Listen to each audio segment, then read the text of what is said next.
Հաջորդ հարցը Ազատությունը Ջոբյանը։ Պարոն վարչապետ, դուք ասացիք, որ հոգևոր նորոգման օրակարգն եք կիսում, այսինքն ձեզ միավորում եք արքիեպիսկոպոսների հետ այդ օրակարգը եւ ողջունեցիք նրանց հայտարարությունը, որով նրանք պատրաստվում են հավաքանցկացնել կաթողիկոսին հեռացնելու պահանջով։ Մինչև այս հայտարարությունը անելը արդյոք նրանց հետ հանդիպում ունեցել եք, եթե այո, նրանք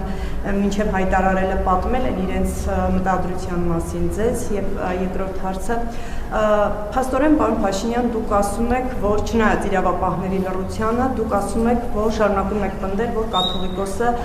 զեկուցում է օտարերկրյա ծառայություններին եւ հակապետական գործողություններ է իրականացնում։ Չեք կարծում, որ դուք լինելով երկրի ղեկավար ձևավորում եք վտանգավոր մի նախադեպ, որով քաղաքացիները, մարդիկ առհասարակ միմյանց կարող են խիստ ծանր մեղադրանքներ հնչեցնել, այս դեպքում դուք գրեթե պետական դավաճանության մեղադրանք եք հնչեցնում կաթողիկոսին եւ կատարել դրանից բխող գործողություններ։ Եվ դուք փաստորեն այս իրավիճակում փաստորեն ստեղծում եք մի նախադեպ, որով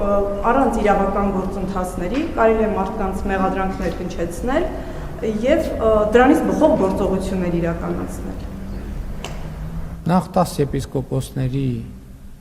հավաք անցկացնելու մտադրության մասին ես իմացել եմ իրենց հայտարարության տեքստը կարդալով։ Երկրորդը, ես էլ եմ ասում, ես ոչ մի իմ հայտարարության պահին ոչ մի գաղտնի բան չեմ բացահայտել, բացահայտել եմ արդեն բացահայտվածը։ Բացահայտել եմ արդեն բացահայտվածը։ Մամուլի հրապարակում, մամուլը փաստաթուղթ է հրապարակել։ Փաստաթուղթ, ընդ որում այդ փաստաթուղթը գտնվում է նաև պետական մարմինների տիրապետության տակ։ Պետական մարմինների տիրապետության տակ։ Ինչ կա, իմ ասացի մեջ ոչ մի նորություն չկա։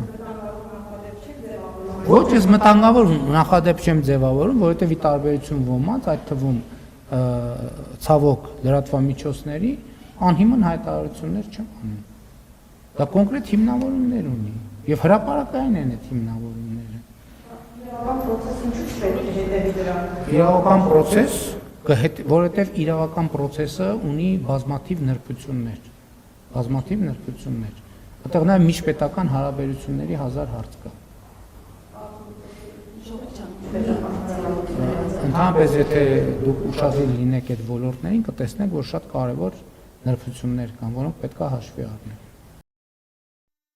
Հավանիչ տեսանյութը եւ բաժանորդագրվիչ նորությունները բաց չթողնելու համար։